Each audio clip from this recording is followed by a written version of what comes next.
Sports Minutes with Ziaul Raushan. Money FM 89.3. It's time for Sports Minutes with me, Ziaul Raushan, coming to you from the Bishan Stadium in the aftermath of Singapore's 3-1 victory over Maldives in an international friendly ahead of that match against Bangladesh happening on the 10th of June.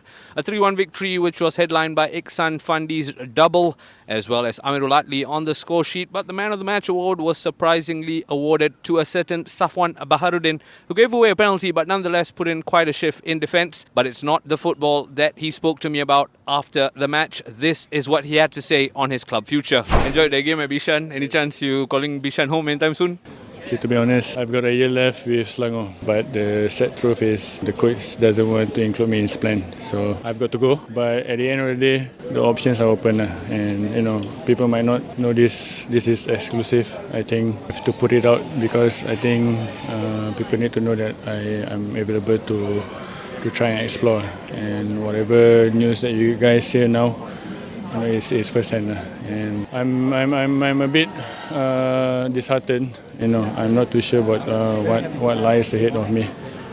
The club is reporting back at Selangor on the 23rd, and I'm still here trying to prove my worth. But at the end of the day, I've got nothing on the table for me now. Not too sure because not many know what's the current situation. But I would love to stay. But this is football. If it's time for me to come back, if it's time for me to explore, I'm open to it. And they know the situation is, and I think it's fair that everybody out there knows what's the current situation. And we might work again in the future. You never know, but I think it's best that I'm coming back after the Bangladesh game with a clearer picture. Football is a funny game. One day you can be playing there, one day you can be playing anywhere in a split second. So yeah, we'll see how it goes. Saf, I'm sorry to hear that firstly, but I have to ask, considering how much you've done with Selangor, achieved with Selangor, are you surprised by that decision to not include you as part of your plans? It was mixed. It was delusional. Struck for me after the game. I spoke with the coach. Nothing was personal. I kept the club at a certain standard. We reached the KPI. I was playing most of the games, and like I say, in football doesn't mean you are doing well. Doesn't mean you are contributing well. You'll be staying. But I'm taking it as something positive, really positive. Like what I always feel, like what I always trust. If it's meant to be, it's meant to be. So I always say that, good luck to them. Anything can happen. But as it is for now, I've got no news from them. And looking ahead, in terms of, you talk about no offers on the table, you're exploring your opportunities, right? Is there inkling to want to come back to Singapore because that's not somewhere you've played, apart from Lions 12 and maybe Young Lions at some point? I'm not too sure, Roshan. To be honest, I'm not too sure. It's a tough few weeks for me, honestly. I deactivated my social media. I was quite away. I was quite disheartened for weeks, and this is something that I wouldn't love to do. Going into this Bangladesh game. By the end of the day, I'm always happy to be back here playing for the club or whichever club who wants me. But there's only two clubs in Singapore that are playing at the highest football now. It's Tampines and it's SCS. I'm not too sure about what's the direction for them, but there's always time for me to sit down. There's always time for me to explore. Nothing is concrete now, but I would love to hear things. Once again, I'm sorry with everything that you're going through mentally, but how much excitement then does football bring you, playing for your country, representing the flag? I mean, football brings you the most joy in your life, I'm guessing. Yes, obviously. I've spoken to you for years, and the struggle that I've gone through. Nothing is stopping me to try and achieve better things in football. And especially today, honestly I was struggling a bit. But the desire, the things that I've done for the club and also the national team, always number one for me on the field. And I've not played a single football for the last 6 weeks. And going to the gym, going to running is not as easy as what you see on the field. So the heart and soul is definitely there. At 34, I'm still playing at my peak. I'm excited to see what's in store. But at the end of the day, I'm afraid that I'm not going to make things easier for me with the decision. And with time constraint now, I have to pick up whatever it is. The only thing that kept me going was, to be back on the field. And, like I always say, after 6 weeks, the excitement to come back here is wow. I was so happy. And, even if 6 weeks without football, I know that I can get or to achieve better things here. And I think a lot of people helped me a lot. The staff, the management has always believed that, even with whatever injuries that I've gone through, this is the right place for me.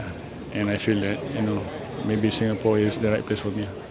Safuwan, once again, on behalf of the listeners, we hope you find some clarity very, very soon because you're a stalwart of Singapore football and we want nothing but best for you. Thank you for speaking to me. So, Deepan, we heard from Safuwan Baharudin there speaking about his future. Are you surprised by the comments made? Slightly surprised. I think it was already out there that Selangor have decided to move on from their captain. And I think it happens in club football where, when you have new direction, new coaches, they might tend to go into different directions and maybe this is something that they've decided on. Like he said, he has got 1 year left on his contract and it's interesting to see that he's putting a call out there that he's available. I think that's what he's saying there. So I think it depends on now clubs getting in touch with Selangor and working out a deal because given the fact that he's still contracted, that would mean that there needs to be a transfer fee. Would he be able to move on a loan? All these things should be worked out. But I think in terms of whether clubs will be interested, I think for sure. And that's why I was a little surprised because I've heard word that there are clubs in Thailand who are interested in his services. And I would assume other clubs in Malaysia as well would be interested in him because Safuwan Baharudin, I think he's still a top defender. I dare say even one of the best in ASEAN football. So let's see what happens. But I'll be surprised if in the weeks and months ahead he doesn't get any offers from other clubs in the region. You talked about the possibility of Thailand, you talked about possibly Safuwan staying in Malaysia. He himself name-checked 2 Singapore Premier League clubs, that's the Lion City Sailors and BG Tampines Rovers, who obviously have ACL 2 to contend with next year, and that's the level I guess Safuwan aspires to be playing at. Would either of these clubs be interested in someone like Safuwan considering age and wage? Yeah, I don't have intimate knowledge on that, but I would say he would strengthen both teams. I think that's quite clear. Absolutely for BG Tampines, I think that would make sense. But again, would they be able to afford the wages that he would be on at Selangor? I'm not quite sure. With the Sailors, again, I think he would improve them. I think that's for sure. But you mentioned as well in terms of whether these 2 clubs do go in for them because these clubs, they also need to consider, what is their plan for the season ahead. Does him coming out to say that, he's available change things? I'm not quite sure. It's a situation we have to follow. But at the moment, I do wish that I would love to see Safuwan playing in the Singapore Premier League again. Let's be honest. We've only seen him with Lions 12 and Young Lions.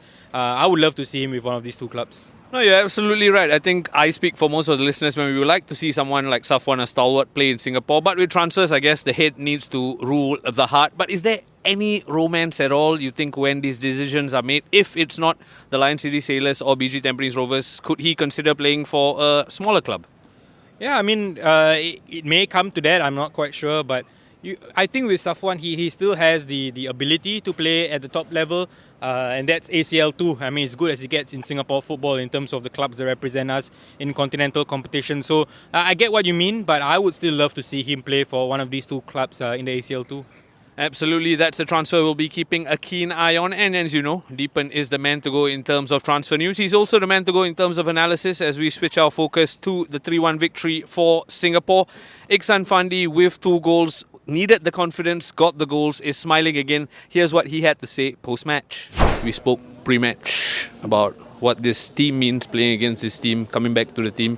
Here you are, 2 goals, back with a smile on your face. How much do you enjoy that? Yeah, I'm just very happy to be back with the national team.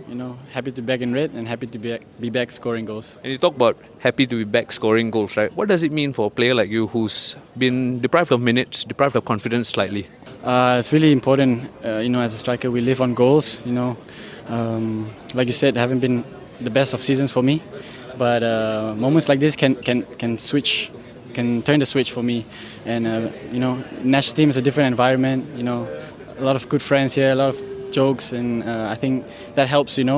boost my confidence and playing with familiar faces and stuff like that. So I think this is the spark that I was talking about, and I hope I can bring it over to the Bangladesh game. But yeah, everybody needs to recover right now and prepare for the big game. And you talk about recovering and preparing for Bangladesh. Yes, Maldives was a good test, but defensively there were still frailties. I'm guessing Ogura will say that's not just down to the defence or the midfield. Attackers like you have a part to play. What's going to be the focus the next few days? Firstly, the recovery, nutrition, sleep and prepping.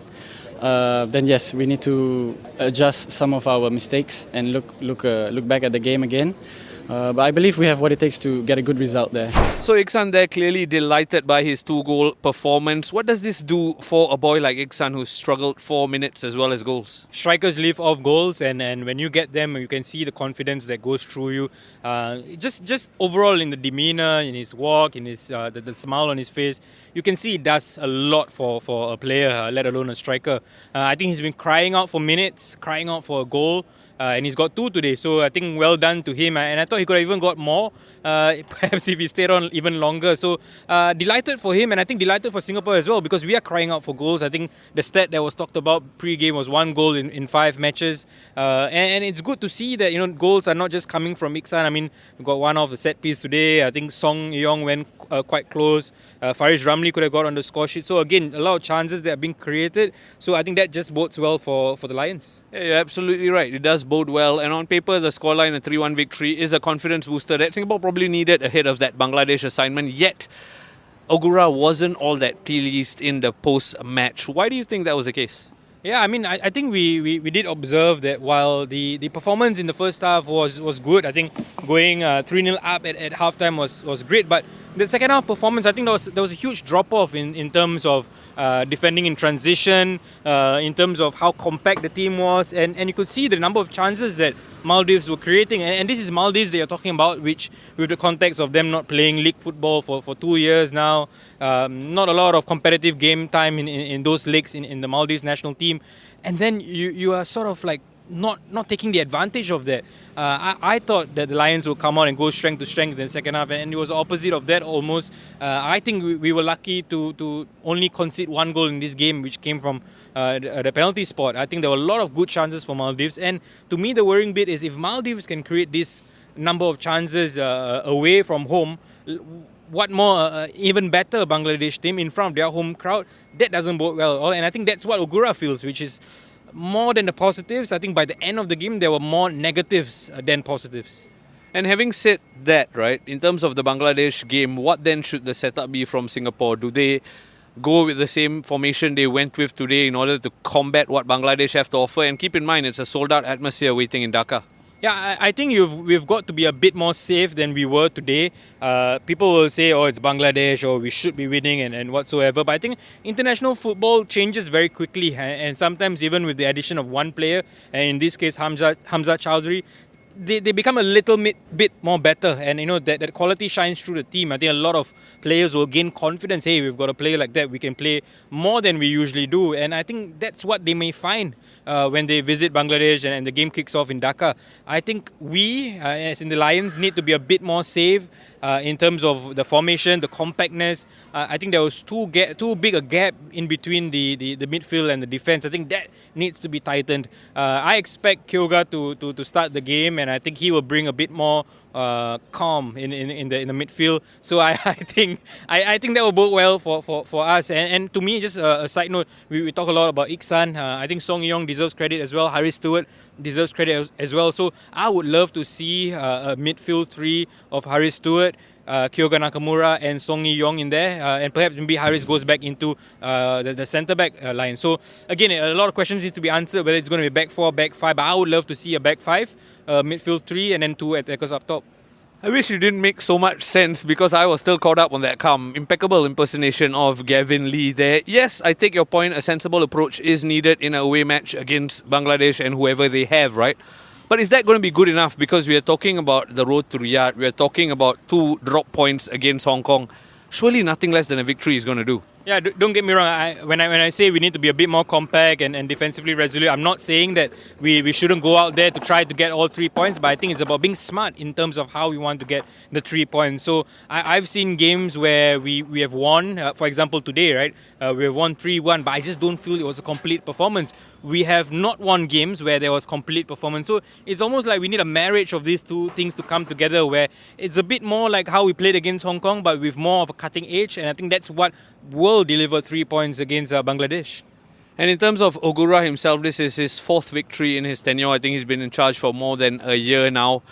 What happens if we do lose to Bangladesh? Because there is some heat on that position in terms of pushing the national team forward.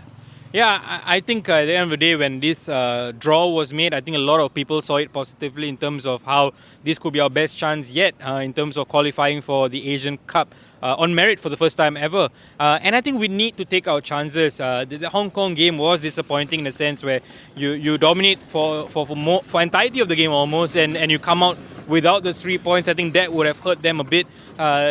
So now then, to almost rectify that, you go away from home and you try to get the 3 points. Is it going to be hard? Of course it's going to be hard. But I think this team can do it. I think they have the quality.